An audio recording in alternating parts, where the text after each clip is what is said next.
Hello बच्चों, एक बार फिर से मैं मनीष श्रीवास्तव क्लास 12 के लिए यूनिट 3 वैद्युत रसायन पार्ट 6 और आज का टॉपिक है Nernst equation and electrode potential, electrode विभव एवं नर्स्ट समीकरण। इसके पिछले वीडियो में हमने यह जाना था कि इलेक्ट्रोड विभव क्या होता है, इलेक्ट्रोड पोटेंशियल क्या होता है। उसके बारे में हमने डिस्कस किया था कि इलेक्ट्रोड विभव क्या होता है। किसी इलेक्ट्रोड का इलेक्ट्रोड विभव विभवांतर होता है। किसका? इलेक्ट्रोड और विलयन का के बीच का विभवांतर। कब? जब एक धातु की रॉड को उसी के लवण विलयन में डुबाया जाता है तब। तो धातु की सतह और विलयन के मध्य उत्पन्न विभवांतर को इलेक्ट्रोड विभव कहते हैं। क्यों उत्पन्न होता है यह विभवांतर या विभव? क्योंकि धातु की सतह से परमाणु अपने संयोजी कोश के इलेक्ट्रॉन को सतह पर ही छोड़कर विलयन में कैटायन के रूप में जाने की प्रवृत्ति रखते हैं। और विलयन में जो कैटायन है वो धातु की सतह पर आकर इलेक्ट्रॉन ग्रहण करके परमाणु के रूप में निक्षेपित होने की प्रवृत्ति रखते हैं। इन दो विपरीत प्रवृत्तियों की वजह से धातु की सतह और विलयन के मध्य एक विभवांतर उत्पन्न होता है और उसी विभवांतर को इलेक्ट्रोड विभव कहते हैं। आज हमें यह जानना है कि इस इलेक्ट्रोड विभव या इलेक्ट्रोड पोटेंशियल और विलयन की सांद्रता के मध्य क्या कोई संबंध है और उस संबंध को हम किस के द्वारा परिभाषित कर सकते हैं। पहले तो हम ये जानें कि किसी इलेक्ट्रोड का इलेक्ट्रोड विभव किन किन बातों पर निर्भर करता है। तो किसी इलेक्ट्रोड का जो इलेक्ट्रोड विभव है वो 3 बातों पर निर्भर करता है। किस पर? धातु, जिस धातु का इलेक्ट्रोड बना है उस धातु और विलयन में जो धातु आयन है, धातु एवं धातु आयन की प्रकृति।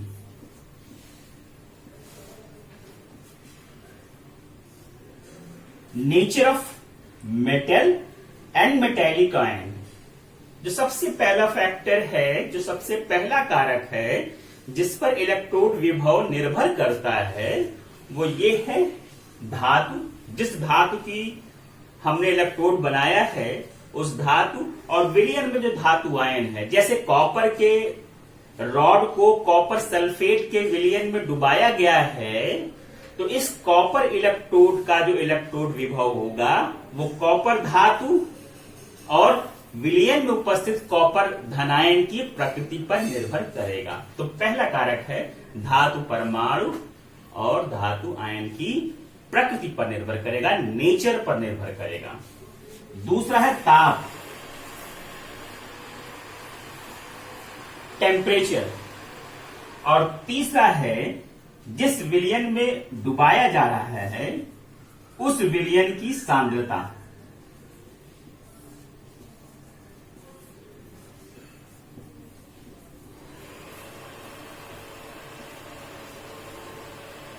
तो किसी इलेक्ट्रोड का इलेक्ट्रोड विभव इन 3 कारकों पर निर्भर करता है। कौन कौन से कारक हैं? कि जिस धातु का इलेक्ट्रोड बना है उस धातु और धातु आयन की प्रकृति पर, ताप पर, टेम्परेचर पर और विलयन की सांद्रता पर। इन 3 चीजों पर किसी भी इलेक्ट्रोड का इलेक्ट्रोड विभव निर्भर करता है। इनमें से नीचे वाले 2, ताप और विलयन की सांद्रता तथा इलेक्ट्रोड विभव के मध्य संबंध इस नर्स्ट समीकरण द्वारा बताया जाता है। ये नर्स्ट समीकरण क्या है? नर्स समीकरण रिलेशन बताता है, संबंध बताता है। किसके बीच में? इलेक्ट्रोड विभव और विलयन की सांद्रता तथा ताप के मध्य। यानी किसी इलेक्ट्रोड के इलेक्ट्रोड विभव पर विलयन की सांद्रता और ताप का क्या प्रभाव होगा, कितना प्रभाव होगा, ये बताता है नर्स समीकरण। तो नर्स समीकरण का क्या हमें प्रतिफल है? नर्स समीकरण से हम किसी इलेक्ट्रोड का दिए गए विलयन के कॉन्सेंट्रेशन और टेम्परेचर पर इलेक्ट्रोड विभव ज्ञात कर सकते हैं। राइट? क्या कह रहे हैं कि अलग अलग विलयन की सांद्रताओं पर, जैसे कॉपर सल्फेट का हमने विलयन लिया, सपोज करिए हम ये कॉपर सल्फेट का हमने विलयन लिया और इसमें कॉपर का इलेक्ट्रोड डिप किया है, तो अलग अलग कभी हमने इसकी कॉन्सेंट्रेशन 0.2 एम ली, कभी फिर बदल के हमने 0.4 एम ली, कभी 0.5 एम ली।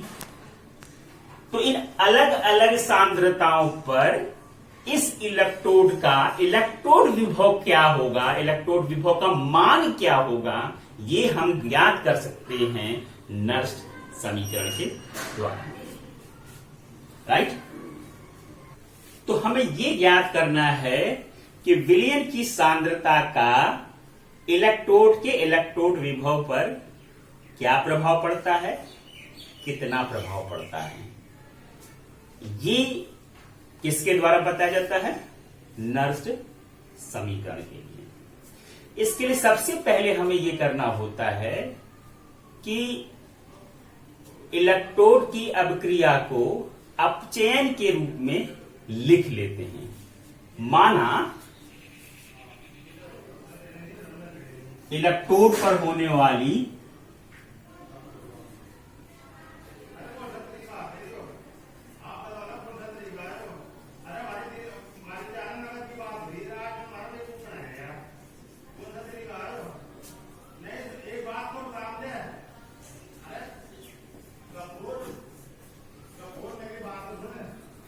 अपचयन अभिक्रिया निम्न है।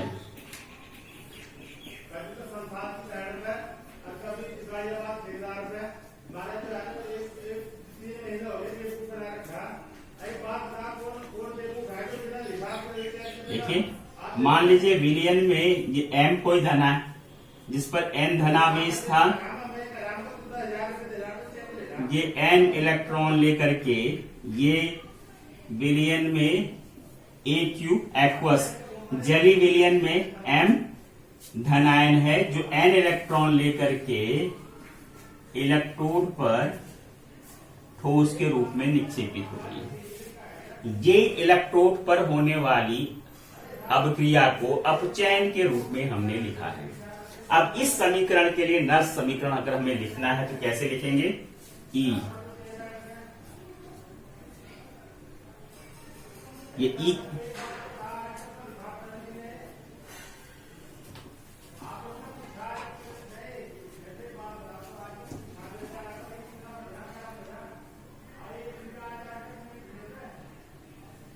इलेक्ट्रोड विभव E बराबर होगा E नोड। ये क्या है? इलेक्ट्रोड का मानक इलेक्ट्रोड विभव।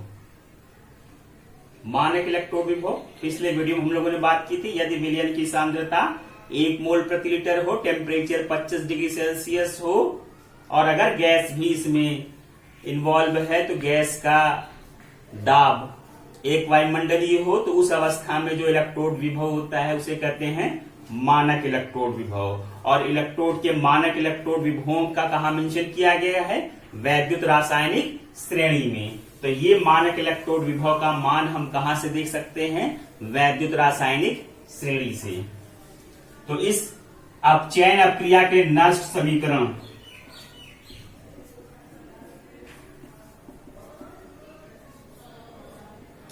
इलेक्ट्रोड पोटेंशियल E बराबर E नोड माइनस RT बटा N F ln कहते हैं जब log to the base E होता है तो उसे ln पढ़ते हैं। इस अपचयन अपक्रिया में जो राइट साइड में लिखा हुआ है उसको हम यहां नॉमिनेटर में लिखते हैं, ठोस अवस्था में है, और जो बाईं तरफ लिखे हुए हैं उन्हें हम डिनोमिनेटर में लिख देते हैं।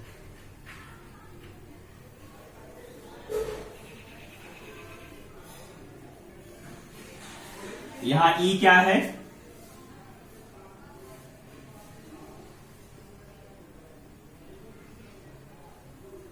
दिए गए सांद्रता पर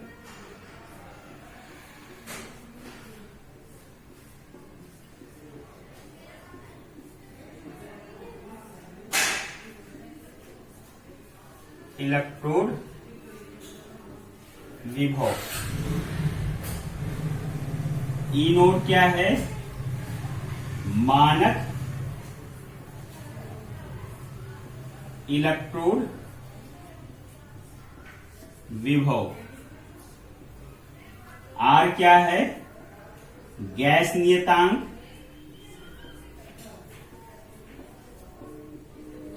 और इसका मान होता है 8.314 जूल पर केल्विन पर मोल। एफ क्या है? फैराडे स्थिरांक।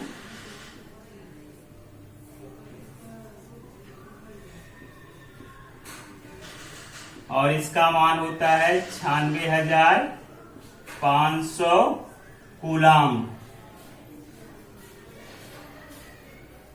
एन क्या है? मोलों की, इलेक्ट्रॉन की मोलों की संख्या।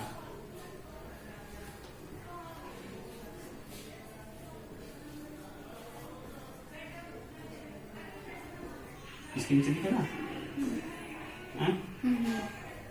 इलेक्ट्रॉन के मोलों की संख्या। एम क्या है?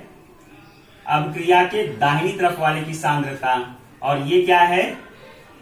बाईं तरफ वाले की सांद्रता। ठीक है जी, ये नस समीकरण है।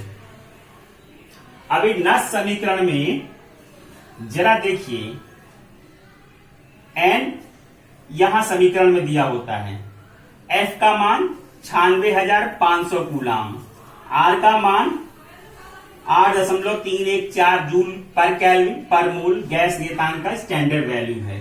टेम्परेचर अगर हम 25 डिग्री सेल्सियस रख दें, यानी 298 केल्विन, तो यहां 8.314, यहां 298, यहां 96,500।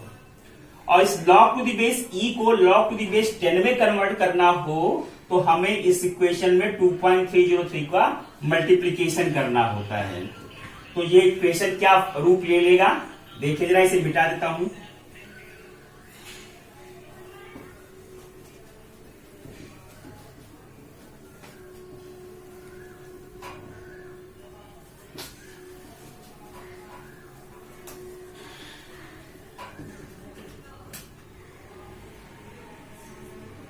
ई बराबर हो जाएगा ई नोड माइनस 2.303 आर का मान ही लिख देता हूं, 8.314 टी का मान 298 बटे एन गुणा 96,500।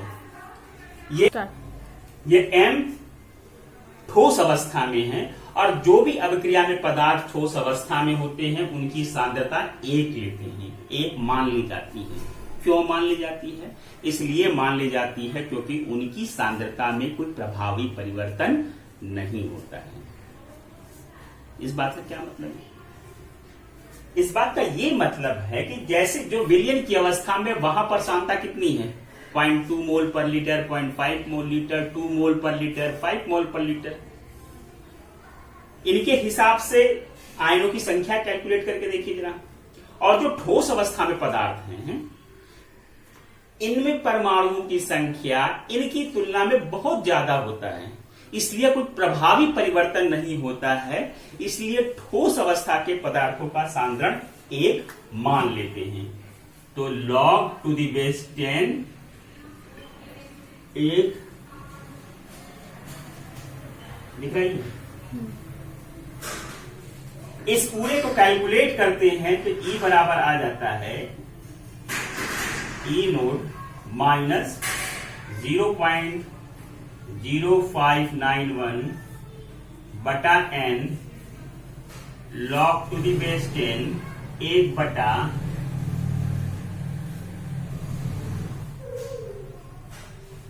ये संबंध आता है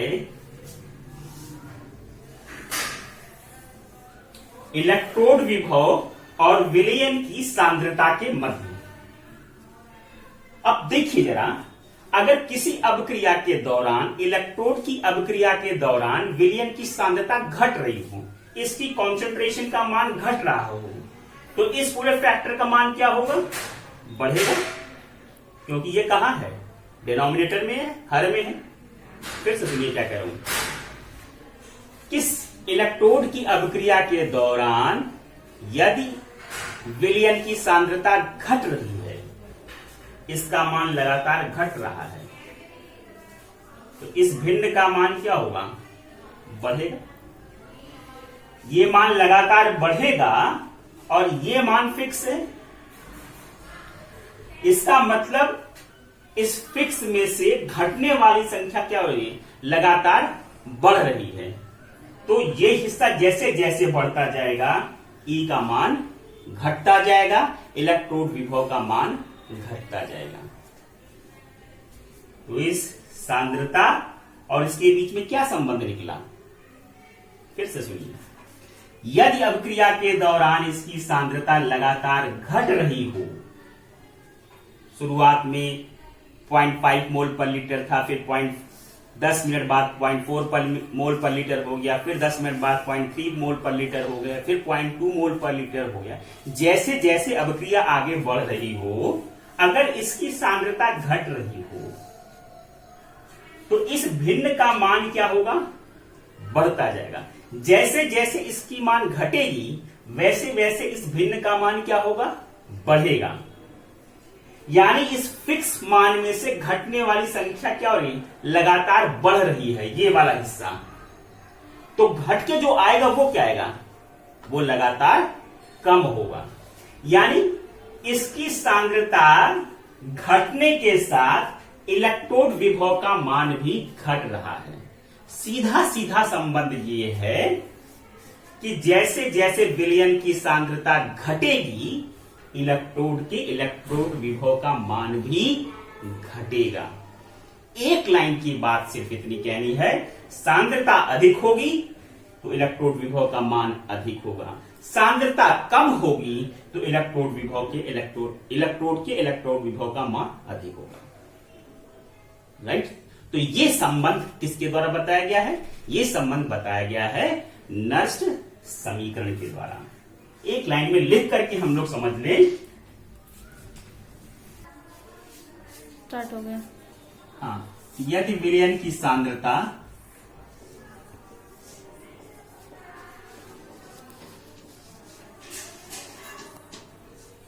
अधिक है तो इलेक्ट्रोड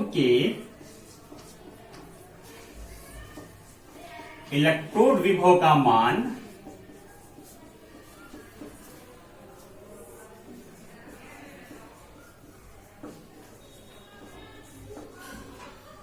अधिक होगा।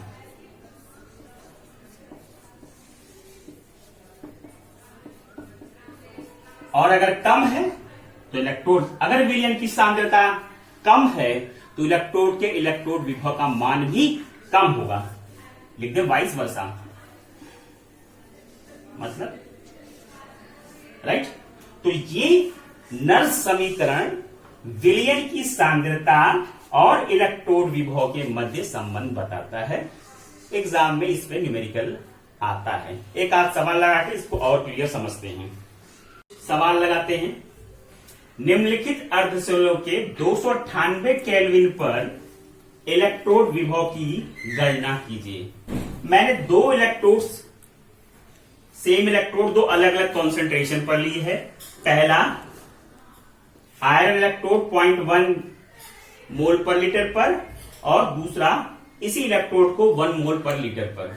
अब देखते हैं नष्ट समीकरण के हिसाब से इस सांद्रता का इलेक्ट्रोड विभव पर क्या प्रभाव पड़ता है।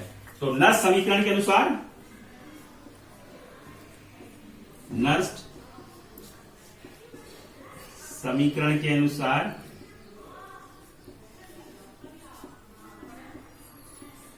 इलेक्ट्रोड विभव E बराबर E नोड, ये क्या है मानक इलेक्ट्रोड विभव, या ऐसे लिखेंगे इसको।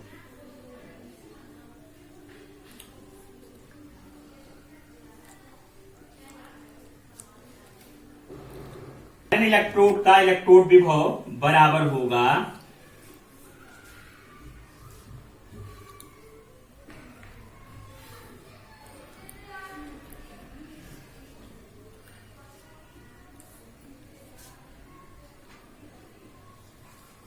ये क्या लिखा है आयरन इलेक्ट्रोड का मानक इलेक्ट्रोड विभव। ये मान आपको सवाल में दिया गया होगा, नहीं तो वैद्युत रासायनिक श्रेणी में स्टैंडर्ड वैल्यू है दी गई होगी। माइनस 298 केल्विन पे कर रहे हैं, क्या समीकरण हो जाएगा 0.059 बटा एन। एन के लिए क्या करेंगे, इसके लिए पहले समीकरण लिखिए, देखिए जरा। Fe di positive ion Fe में कन्वर्ट हो रहा है, कैसे, यहां दो धनावेश हैं तो 2 इलेक्ट्रॉन लेकर के ये Fe में कन्वर्ट हो रहा है। यहां पर सांद्रता कितनी है 0.1 m, ठीक है। तो यहां n के लिए क्या लिखेंगे, इस संख्या को लिखेंगे। इस समीकरण का मतलब है कि 1 मोल फेरस आयन को 1 मोल आयरन में अपचयित होने के लिए 2 मोल इलेक्ट्रॉन्स की जरूरत पड़ेगी। यहां जो बटे में हम लिखते हैं n, वो n क्या है number of moles of electrons. तो इस समीकरण के हिसाब से n का मान कितना है 2। लॉग इस अपचयन के समीकरण में जो दाहिनी तरफ है वो ठोस अवस्था में है, तो यहां पर हो जाएगा 1। बाईं तरफ है फेरस आयन और इसकी सांद्रता कितनी दी गई है 0.1।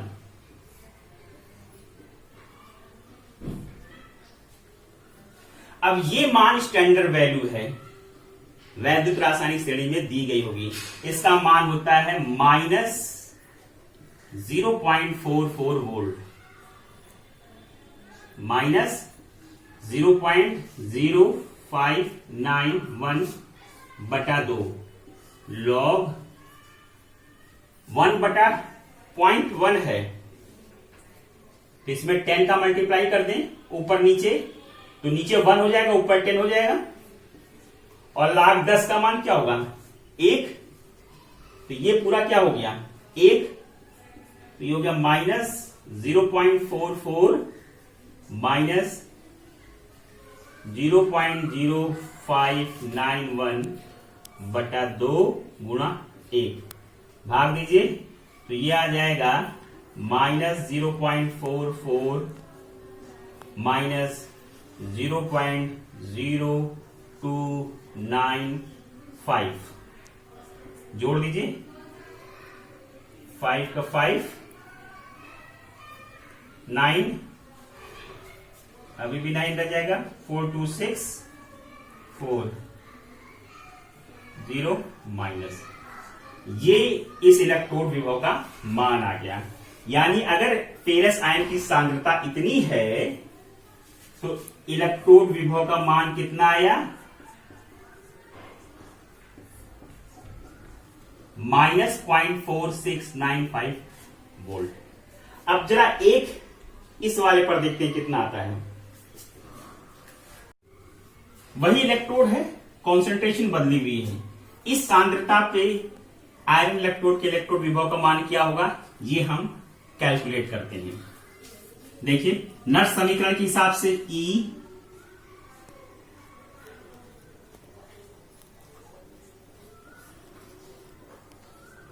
बराबर होगा ई नोड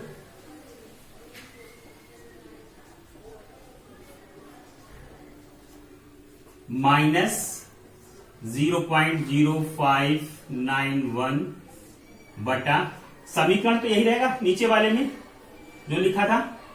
कितना इलेक्ट्रॉन था यहाँ पे? 2 लॉग, यहां से क्या हो जाएगा 1, और नीचे सांख्यता कितनी दी गई है? यहां भी 1 दी गई है, तो 1 बटा 1 रह गया, और लॉग 1 का मान क्या होता है? 0। ठीक है, और 0 मान इससे मल्टीप्लाई होकर क्या हो जाएगा? 0।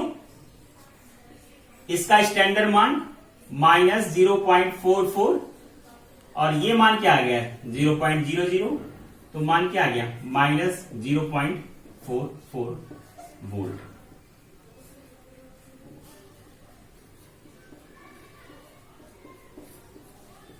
देखिए जरा, जब सांद्रता 0.1 थी तब मान क्या आया?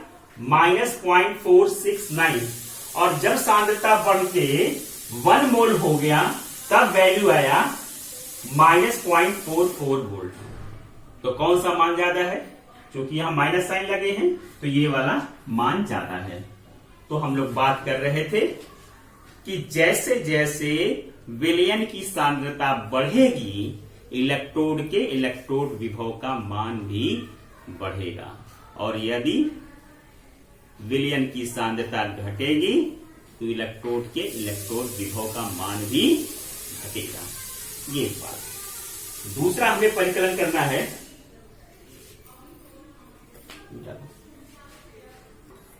हो गया।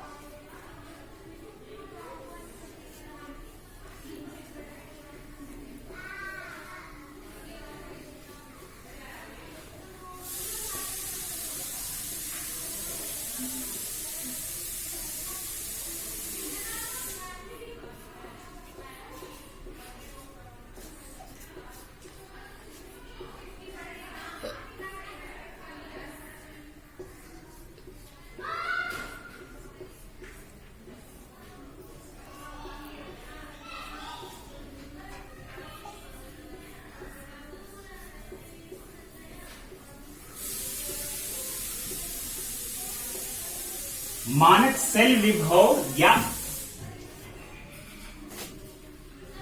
मानक विद्युत वाहक बल का परिकलन। क्या होता है मानक सेल विभव या मानक विद्युत वाहक बल?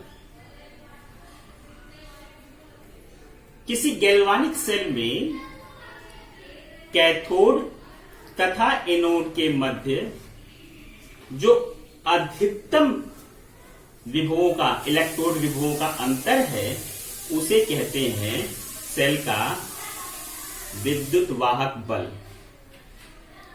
यदि वो मानक इलेक्ट्रोड विभवों का अंतर है तो उसे कहेंगे मानक सेल विभव या मानक विद्युत वाहक बल। क्या करें? विद्युत वाहक बल क्या होता है? विद्युत वाहक बल या सेल विभव किसी गैल्वानिक सेल के कैथोड यानी जहां चयन हो रहा है और एनोड के मध्य अधिकतम इलेक्ट्रोड विभवों का अंतर है। यह अधिकतम इलेक्ट्रोड विभवों का अंतर क्या मतलब है? इसका मतलब जब सेल से बाहर धारा न जा रही हो, जब उससे कोई काम न लिया जा रहा है, तो सेल विभव या विद्युत वाहक बल क्या है? कैथोड तथा एनोड के मध्य अधिकतम इलेक्ट्रोड विभवों के अंतर को सेल विभव या विद्युत वाहक बल कहते हैं। राइट? तो मानक शब्द जब जुड़ गया तब क्या है? कैथोड तथा एनोड के मध्य मानक इलेक्ट्रोड विभवों के अंतर को मानक सेल विभव या मानक विद्युत वाहक बल कहते हैं। इसको ई नोड सेल से रिप्रेजेंट करते हैं।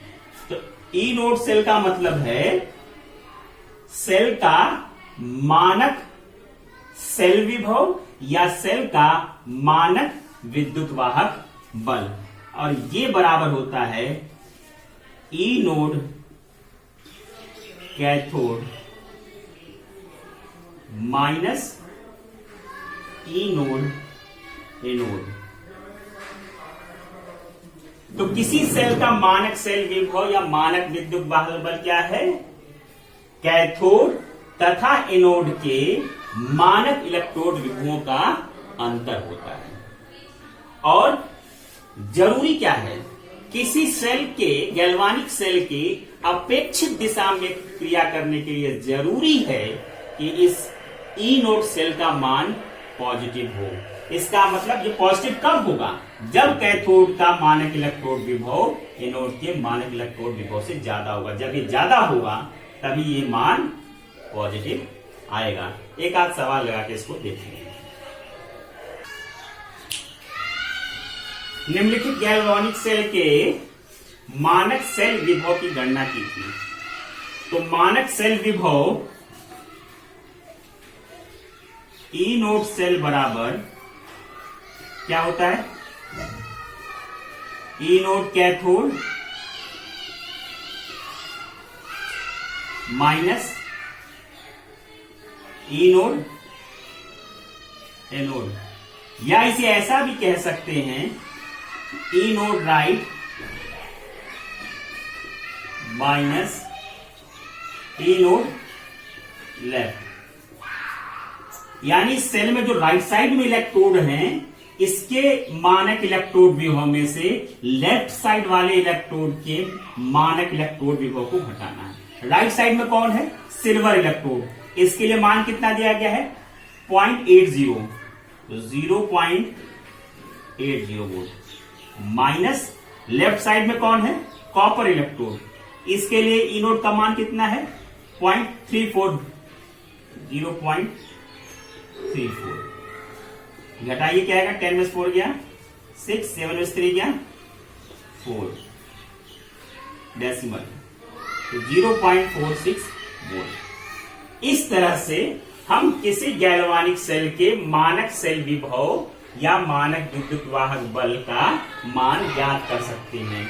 ई नोड सेल क्या है? सेल का मानक सेल विभव या सेल का मानक विद्युत वाहक बल बराबर होता है कैथोड का मानक इलेक्ट्रोड विभव माइनस एनोड का मानक इलेक्ट्रोड विभव। इस सेल में एनोड कहां है? राइट साइड, सॉरी एनोड कहां है? लेफ्ट साइड में, और कैथोड कहां है? राइट साइड में। तो सिल्वर इलेक्ट्रोड कहां है? राइट में, तो ये क्या है? कैथोड। तो इसके मान में से कॉपर का मान घटा दिया। इस तरह से सेल के मानक सेल विभव की हम गणना करते हैं। तो थैंक यू। आज के लिए इसे रिवाइज करिए, पढ़िए। Thank you.